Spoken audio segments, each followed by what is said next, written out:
Hello everybody, Chris Profi, Musically Obsessed. My good friend Ron Haggerty started a thread today.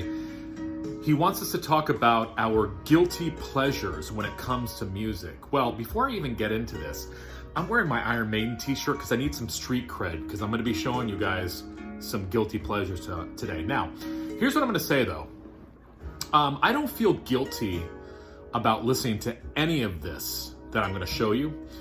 But I'm going to show you them with the thought of like somebody else would look at it probably as a guilty pleasure. Because again, I have no guilt in showing you guys this stuff. And if you watch my channel, you've probably seen some of these things that I've already shown.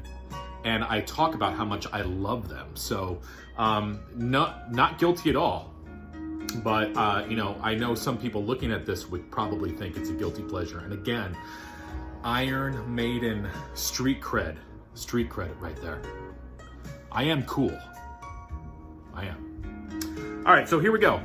Picked out 10. First up, what you're going to be listening to in the background, I'm going to call it a guilty pleasure. This is Andreas Vollenweider. Hopefully I'm pronouncing that correctly. He's a harp player. And this is his album, White Winds. What is this? It's basically new age harp music. Beautiful, beautiful music. Not for everybody though. And I guess some people would probably consider it a guilty pleasure. Next. Man, I'm gonna catch some heat for this one. Cats. Yeah, love Cats. I'm a big Broadway fan, classic. The song Memory just is killer. I also like the Rum Tum Tugger, that's a great song. The Jellicle Ball, just really good. I wanted to see this on Broadway, and it was on Broadway forever, and I just never got a chance to see it. Now Broadway's closed till God knows when, but hopefully they'll bring this back. Love this stuff. And again, I don't feel guilty about listening to any of this stuff. Herb Alpert. This is a German pressing of The Lonely Bull. I love Herb Alpert, but some people would look at it as a guilty pleasure. Really been getting into Herb Alpert lately. I know Ron is as well. I know Steve over at Value Vinyl loves Herb Alpert as well. We're here to spread the love, folks. He is an amazing talent. The backbone behind A&M Records. Just watched his documentary. Amazing. And I want to collect as much Herb Alpert as I can. And I'm not kidding.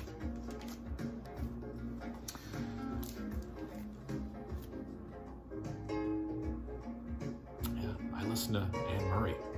And I tell you what, You Needed Me, that song gets me every time. Snowbird, Danny's song. She does a version of Daydream Believer. Could I Have This Dance? Oh my God. Beautiful. Her voice is amazing. Anne Murray. Now this next one, this is a real guilty pleasure. I'd probably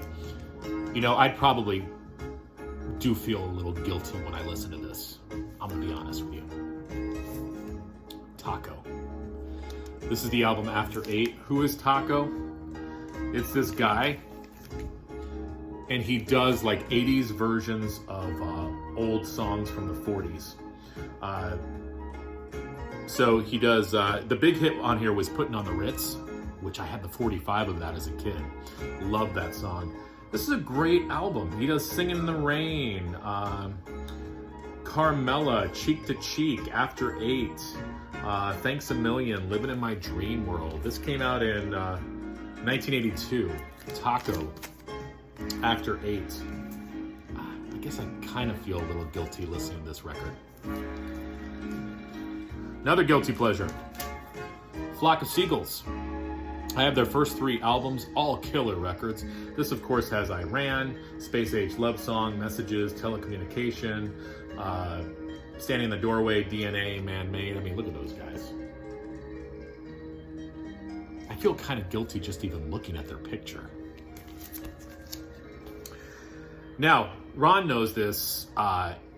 You guys know this as well. I'm really into 80s hard rock and heavy metal.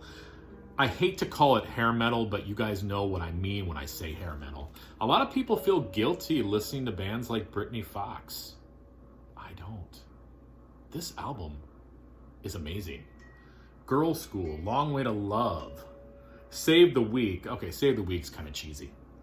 Don't Hide. They do a version of Goodbye to Jane. I mean, look at these guys. I wanted to look like that as a kid.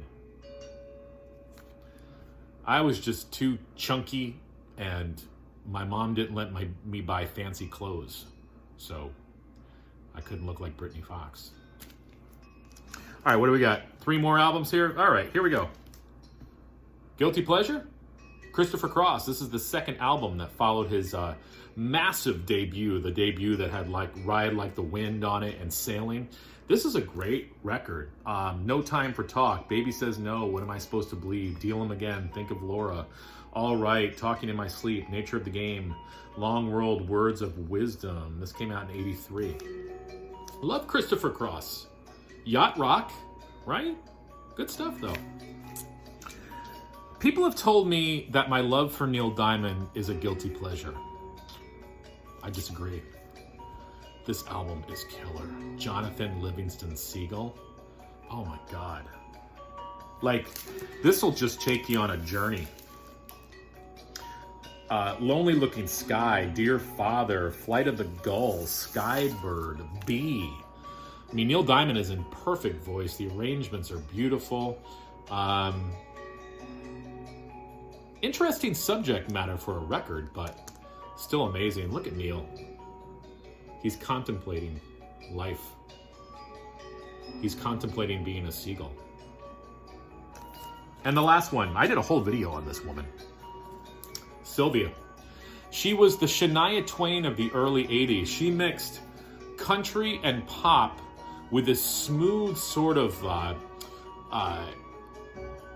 a little bit of a cheese factor there, but her voice is amazing. I love the songs. This had the hit Drifter on it and Tumbleweed, The Matador. I mean, look at her looking all 80s hot. Check out Sylvia, though. Really good stuff. I don't feel guilty about listening to her. You know, I guess I could have thrown Janice Ian in there as well. Gordon Lightfoot, maybe? I don't know. I don't really feel guilty listening to Gordon Lightfoot. I don't know. What do you guys think? Anyway, thanks, Ron. Again, I listen to Iron Maiden. I'm cool, okay? Jeez.